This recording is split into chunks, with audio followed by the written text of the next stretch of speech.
हमारा भारत देश विविधताओं से भरा हुआ देश है और यहाँ विभिन्न तरीके से उत्सव महोत्सव मनाए जाते हैं। अभी अभी वृंदावन में कुंभ पूर्व वैष्णव बैठक हुई जो अभूतपूर्व हुई और उसके बाद अब हरिद्वार में कुंभ प्रारंभ हो गया है।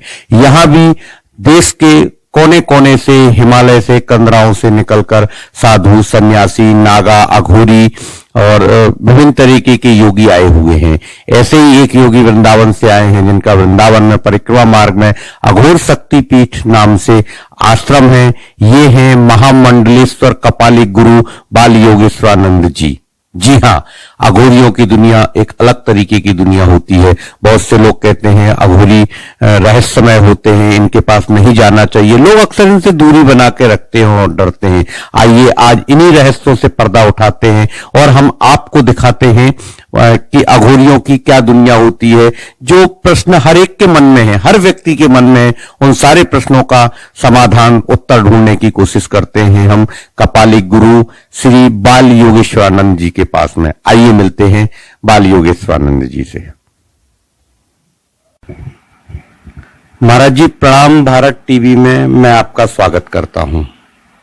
सबसे पहले तो मैं भारत टीवी के लिए मंगल कामनाओं के साथ ढेर सारा साधुवाद और दिनों दिन तरक्की करे, यही भगवान से प्रार्थना करता हूं। महाराज जी जैसा कि समाज में लोग अघोरियों के नाम से डरते हैं और बड़ा रहस्यमय जीवन रहता है अघोरियों का, तो लोगों के मन में विभिन्न तरीके के विचार आते हैं।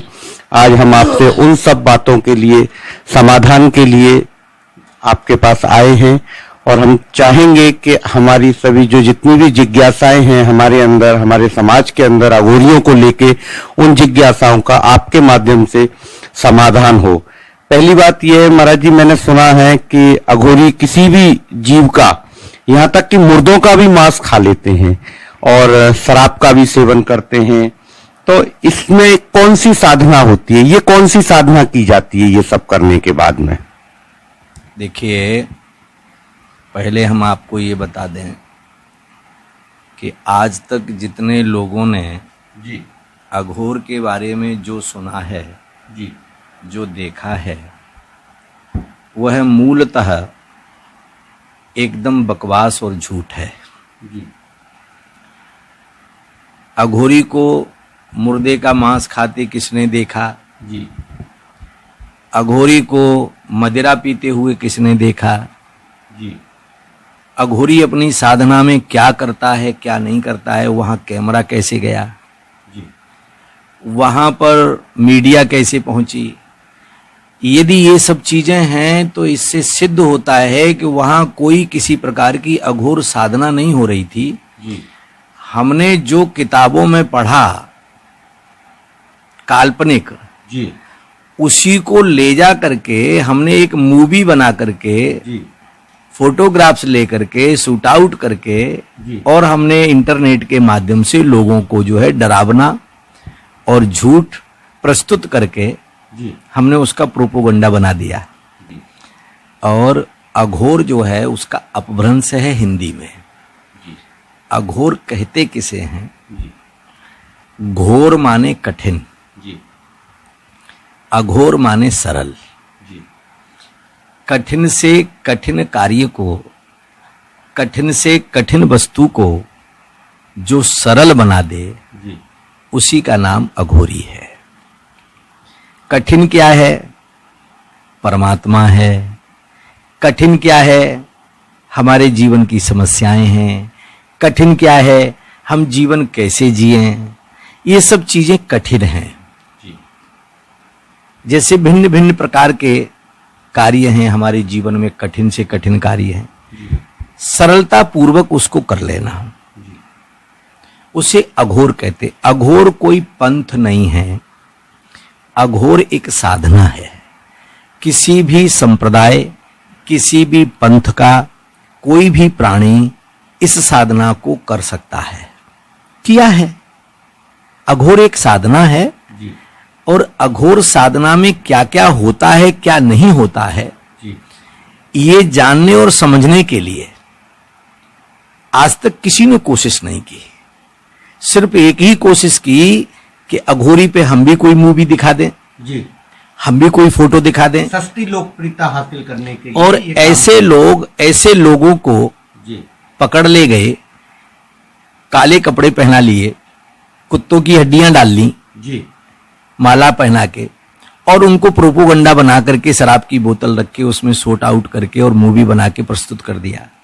सिर्फ ये किस लिए? अघोर को बदनाम करने के लिए, जबकि ये अघोर के अंतर्गत कुछ भी नहीं आता है। मतलब आपके हिसाब से अघोरी जो है मुर्दे और इनका जो भी दिखाते हैं इस तरीके का कुछ नहीं होता है। देखिए एक बात बताइए, अघोर भगवान शिव का दूसरा स्वरूप है जी अघोर वही बन सकता है, अघोर साधना वही कर सकता है। कठिन क्या है? बोले कठिन मृत्यु है, मृत्यु से हर प्राणी डरता है। जी जी और मृत्यु को जो वहां पर दांव पर लगा दे, अपने आप को भगवान के प्रति समर्पित कर दे, जी मृत्यु से न डरे, जी तो मृत्यु से न डरने पर वह व्यक्ति भूखा भी रहेगा, जी तो भोजन की तलाश उसे नहीं करनी है, जी क्योंकि संपूर्ण जीवन, संपूर्ण क्रिया, पूर्णतः अपूर्ण नहीं, पूर्णतः वो भगवान पर निर्भर हो गया। जी और राम भरोसे जो रहे पत्तल पर हरियाएं, तो जो भगवान के भरोसे होता है वो विशाल वृक्ष की तरह से पल्लवित होता है। तो उसे क्या जरूरत है मुर्दे का मांस खाएगा भूख में? जब वो अघोर साधना ही करेगा और भगवान से सीधा सीधा उसका कनेक्शन जुड़ गया है, तो जब उसे भूख लगेगी तो भगवान कोई न कोई माध्यम बना करके उसके भोजन की, उसकी भूख की तृप्ति करेंगे। उसी आवश्यकता नहीं है मुर्दे के मांस खाने की, भूख में ही तो भोजन किया जाता है। जी। और अघोरी ने अपनी भूख को भी काबू में कर लिया, बस में कर लिया, जी। तो फिर वहां क्या आवश्यकता पड़ी?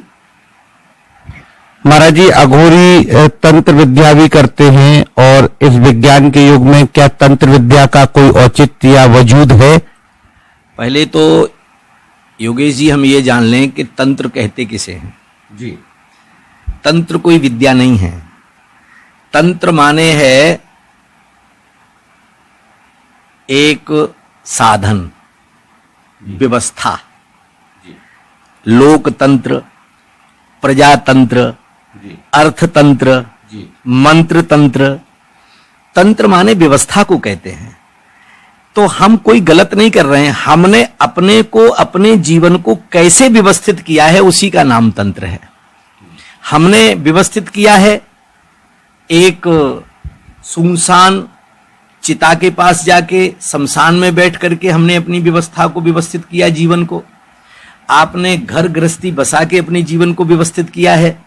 किसी ने कपड़े की दुकान खोल करके अपने को व्यवस्थित किया है। अपने जीवन को कैसे व्यवस्थित किया जाए उसी का नाम तंत्र है। तंत्र माने व्यवस्था को कहते हैं। तो इसका मतलब है कोई तंत्र विद्या ऐसी नहीं होती है जिसका लोग हवाला देते हैं। अच्छा महाराज जी, दूसरी बात मैं ये जानना चाहता हूं और लोग भी जानना चाहते हैं कि अघोरी बनने के लिए क्या कोई विशेष नियम होते हैं कि या कोई भी अघोरी बन सकता है? जी देखिए, सबसे पहला नियम अघोर साधना में है ब्रह्मचर्य का पालन होना चाहिए। जी। दूसरा साधन है कि व्यक्ति को ऊंच नीच, भेदभाव, छल कपट, झूठ, इन सब से दूर हो जाना चाहिए। जी। जब निर्मल हृदय हो जाएगा, अघोरी सबसे पहले हम ये जाने, हमसे पहले भी प्राकृतिक रूप से 2-3 अघोरी हैं जिनको आप देखने के बाद भी जान नहीं पा रहे हैं। सबसे प्रथम सूर्य देवता अघोरी हैं। एक व्यक्ति उन्हीं के सामने लघु शंका कर रहा है जी। और एक व्यक्ति उन्हीं सूर्य देवता को जल चढ़ा रहा है जी। सूर्य ने कभी आवाज दे के ये कहा कि तू मेरी तरफ पेशाब क्यों कर रहा है? नहीं। इसका मतलब है वो अघोरी है। क्यों अघोरी है? उसे मान सम्मान का कोई गाली दे रहा है या कोई पागल कह रहा है, जब जिसको कोई फर्क नहीं पड़ता है उसी को अघोरी कहते हैं। अच्छा महाराज जी, मैंने ये देखा है कि आपके आश्रम में भी मैंने कई बार देखा है कि यहाँ दूर दूर से किन्नर समाज के लोग आते हैं और आपको वो बहुत मानते हैं, आपकी पूजा भी करते हैं, पैर भी छूते हैं और आपको दक्षिणा भी चढ़ाते हैं, आपसे आशीर्वाद भी लेते हैं, जबकि दुनिया किन्नरों से आशीर्वाद लेती है और वो आपके पास आशीर्वाद लेने आते। तो ऐसा क्या है?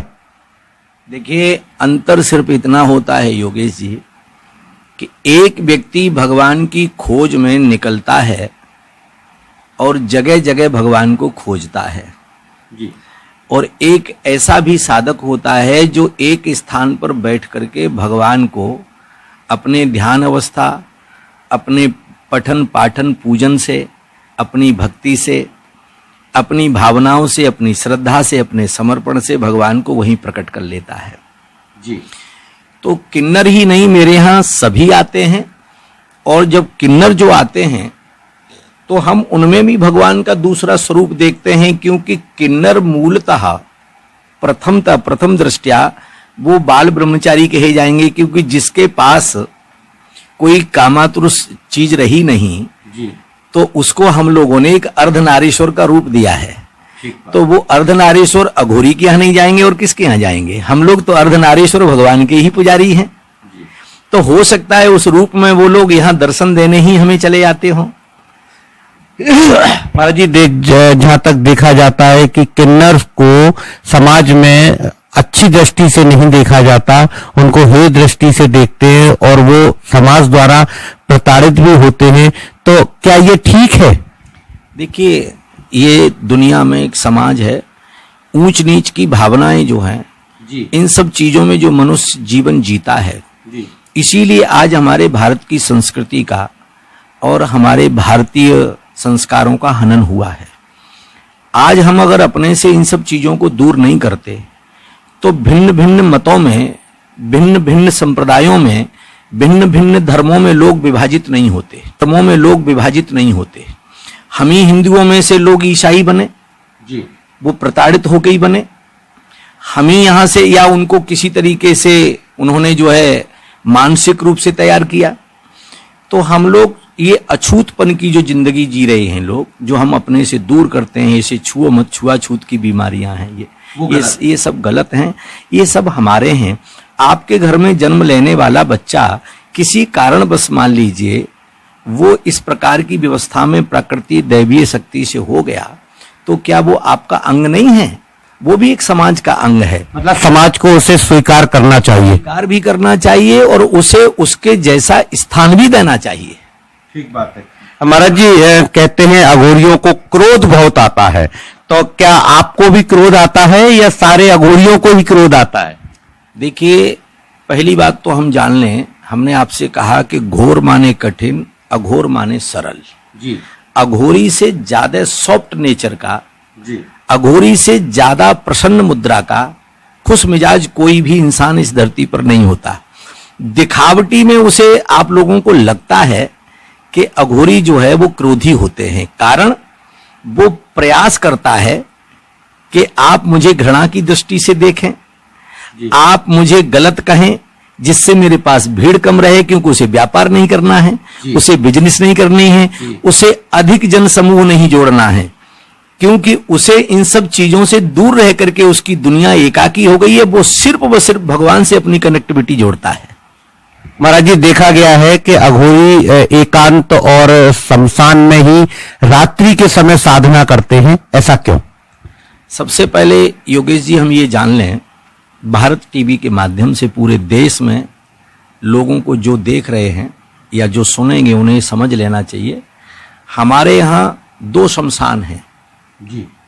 और शमशान कहते किसे हम ये भी समझ लें जी। शमशान शब्द का शाब्दिक अर्थ होता है सम माने बराबर, शान माने इज्जत।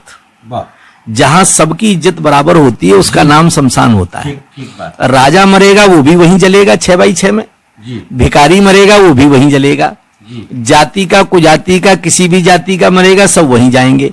हम पड़ोसी से जीते जी बैर कर लेते हैं, वहां बड़ी मस्ती में सोते हैं।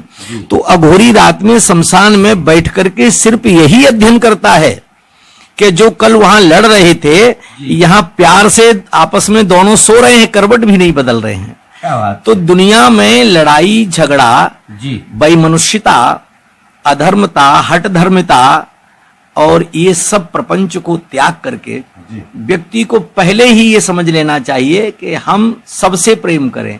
और साधु जो है सिर्फ एक ही कामना करे, सर्वे भवन्तु सुखिनः सर्वे सन्तु निरामया सर्वे भद्राणि पश्यन्ति मां कश्चित् दुःख भाग् भवेत्। सब सुखी रहें, सबका कल्याण हो, ये वहां बैठ करके कामना करता है, पहली बात। दूसरा, शमशान में आपको समझा दूं क्या है जी।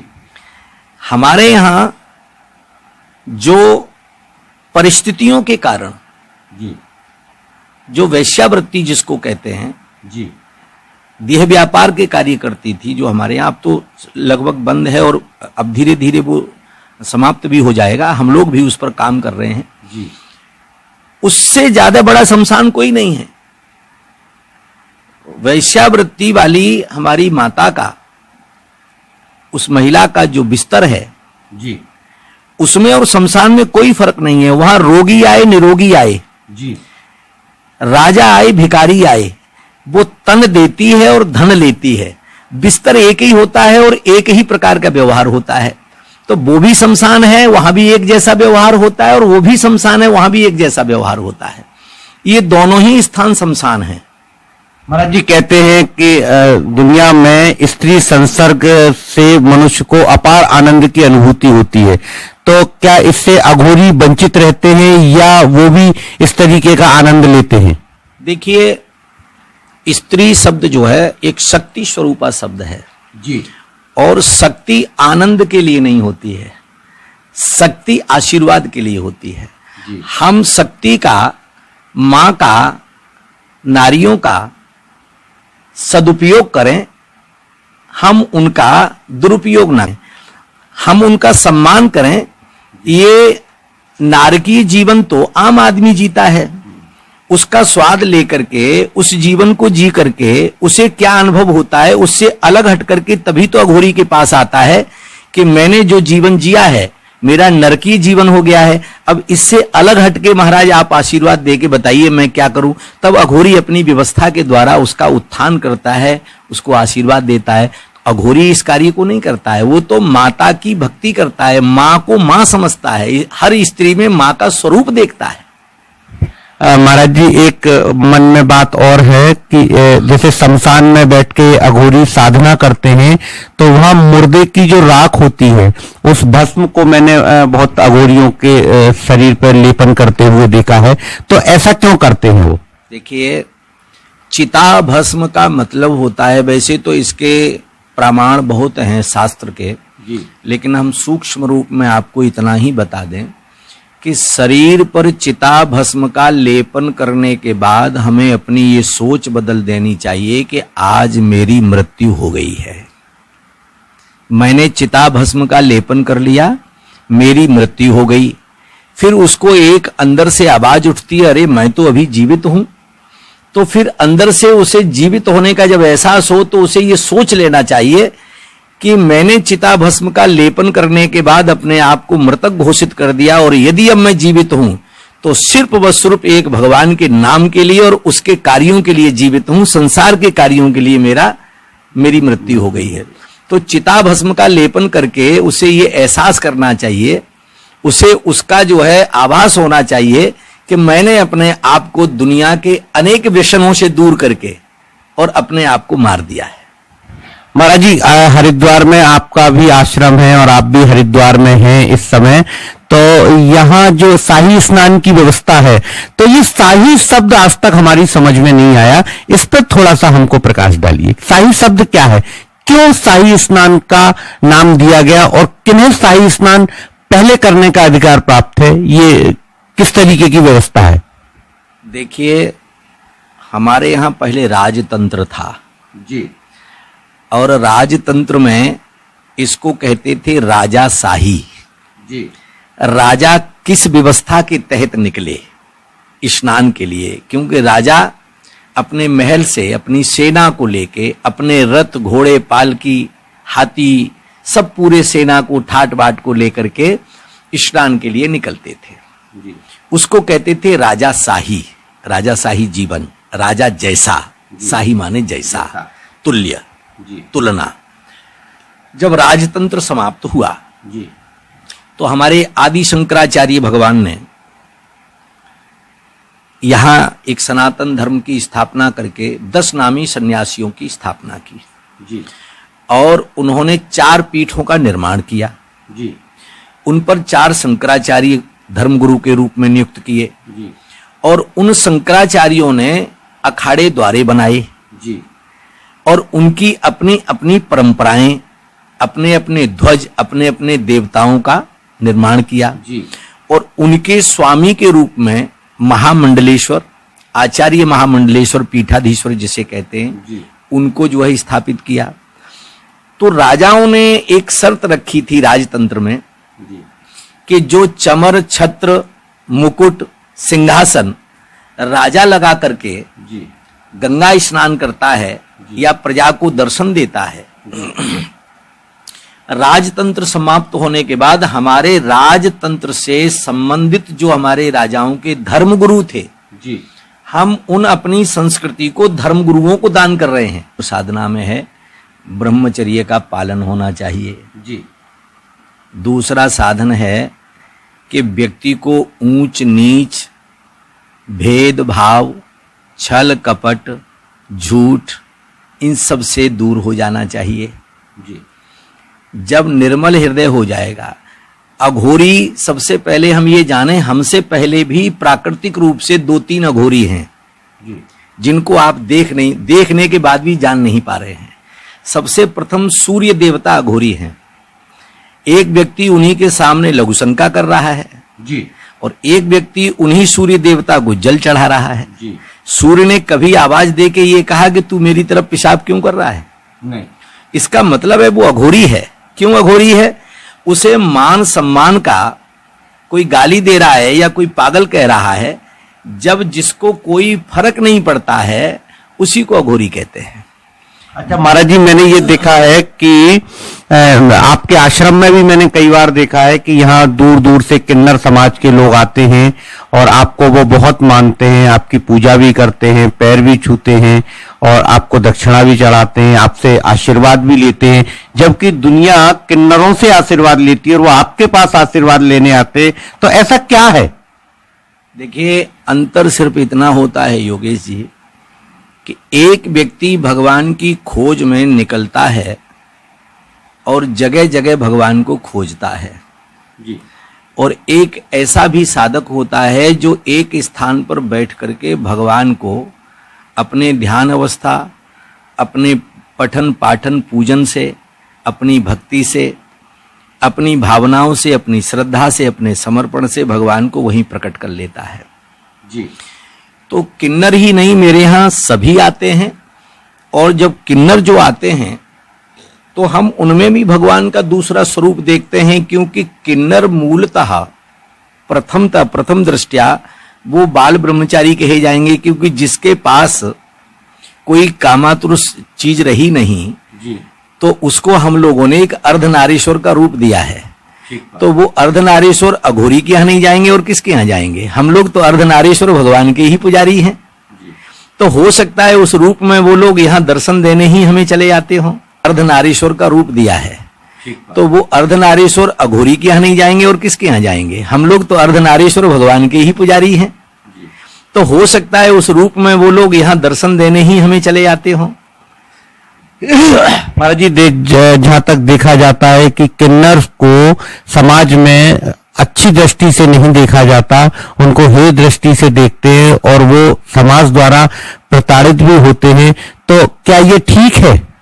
देखिए, ये दुनिया में एक समाज है, ऊंच नीच की भावनाएं जो हैं, इन सब चीजों में जो मनुष्य जीवन जीता है, इसीलिए आज हमारे भारत की संस्कृति का और हमारे भारतीय संस्कारों का हनन हुआ है।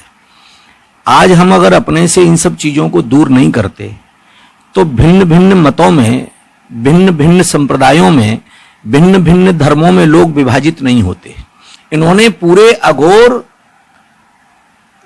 साधना को, अघोर मार्ग को पूरी तरीके से विलुप्त कर दिया, बदनाम कर दिया। लोगों में भय व्याप्त है, जबकि अघोरी कभी भय नहीं दिखाता। मैं भी महाराज जी जब आपके पास आ रहा था तो यहाँ हरिद्वार में बहुत से लोगों ने कहा कि भाई अघोरियों के पास मत जाना, पर चूंकि मुझे तो पता थी कि आपके पास आने में मुझे किसी प्रकार का भय नहीं है, मुझे लगता है और लोगों को भी ऐसा ही कहा जाता है, तो ये बात सर्वदा गलत है। देखिए, अघोरी कभी हिंसक नहीं होता जी, अघोरी कभी हिंसा नहीं करता, अघोरी किसी प्रकार की बलि नहीं देता।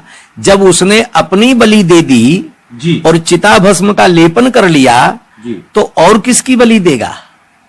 अपने आप को बलि दे करके, अपने आप को मृत्यु के स्थान पर समर्पित करके और भगवान की ऊर्जा को, भगवान की शक्ति को प्राप्त करके और दुनिया में खुशी, दुनिया में एक आशीर्वाद के रूप में भगवान से प्रार्थना करके दुनिया के लोगों को एक ऊर्जा बांटता है, तो वो बलि क्यों देगा? किसी का अहित क्यों करेगा? महाराज जी, इस समय पूरे देश में, दुनिया में एक महामारी आई हुई है, कोविड-19 कोरोना। अब उसकी वैक्सीन भी आ गई है, लेकिन फिर भी ये बहुत तेजी से बढ़ रही है। इस विषय में आप भक्तों से कुछ कहना चाहेंगे? मैं सिर्फ ये कहना चाहूंगा कि यद्यपि अदृश्य कोरोना नाम की बीमारी जी, उसका मनुष्य को यदि भय है और वो आपको मृत्यु तक पहुंचा सकती है, तो अदृश्य परमात्मा उसकी रक्षा भी कर सकता है। तो अदृश्य कोरोना को अदृश्य परमात्मा से लड़ने के लिए आप स्थापित करें, भगवान का चिंतन करें। भगवान से बढ़कर के दुनिया में कोई महामारी बीमारी नहीं होती है। भगवान के चिंतन से समस्त बीमारियों का हनन होता है, समस्त बीमारियों का नाश होता है। ये कोई वायरस नहीं है। सी माने कोल्ड जी, कोरोना शब्द का वायरस जो है जी, वायरस की स्पेलिंग पढ़िए आप, VIRUS, जी, जी, यही है ना जी, तो VI, जी, एक I और U, जी, तुम और मैं थोड़ी सी शरीर से दूरी बना लें हाँ, और ये हाथ मिलाने की हमारी संस्कृति को खत्म कर दें। हमारे सनातन पद्धति में हाथ जोड़ करके प्रणाम करने की, तो बस I और U थोड़ी दूर दूर तक रहें, फिर कोई वायरस अटैक नहीं करेगा। ये सबसे बड़ी सावधानी है। बिल्कुल बिल्कुल ठीक। अच्छा महाराज जी, एक बात और पूछनी थी कि मैंने देखा है कि कुछ अघोरी मानव मुंड जो है उसकी माला भी पहनते हैं, कुछ अपने पास में मानव मुंड की वो खोपड़ी भी रखते हैं, तो वो उसके पीछे क्या वो है, वजह है? हाँ देखिए, हम बताते हैं। जैसे कंप्यूटर में कोई भी इंजीनियर, सॉफ्टवेयर इंजीनियर जी, या कोई भी इंजीनियर, कंप्यूटर साइंस को पढ़ने वाला व्यक्ति कंप्यूटर में उसे सेव कर लेता है कि ये डाटा हमारा सेव है जी। इसी प्रकार से मनुष्य के जीवन की समस्त कहानियां, ज्ञान, उसकी सोच, उसका जो कुछ भी है, वो पूरा जीवन की कमाई संग्रह जो है एक इसी कपाल में, इसी खोपड़ी में संग्रह होता है जी।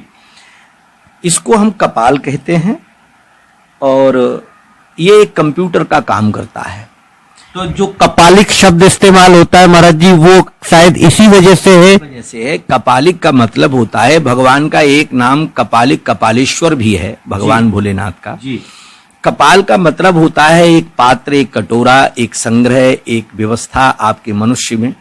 तो हम लोग जैसे न्यूरोसर्जन खोपड़ी का ऑपरेशन करके जी, और उसकी जो भी अंदर कमियां हैं उसको ठीक करने का प्रयास करता है जी, लेकिन अघोरी जो है आपकी खोपड़ी की तरंगों से उससे पूरा परिचय जान लेता है कि आपके खोपड़ी में, आपके इस कपाल में कौन कौन सी चीज कहां चल रही है, आप क्या सोच के आए हैं।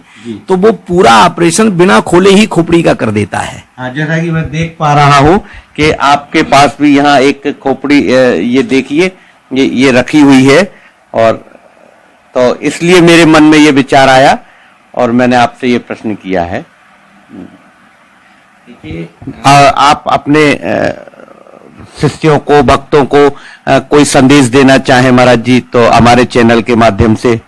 हम संदेश ये देना चाहते हैं कि अघोर साधना को जी, एक भय से न जोड़ा जाए। अघोरी जीवन में कामना करता है कि सभी प्रसन्न रहें। अघोरी कष्ट का निवारण करता है, कष्ट को दूर करता है, कष्ट पहुंचाता नहीं है। अघोरी से ज्यादा सरल कोई नहीं होता है। भारत टीवी के माध्यम से मैं पूरे देश को, पूरे समाज को ये संदेश देना चाहता हूं, कि भारत टीवी ने एक बहुत अच्छी मुहिम उठाई है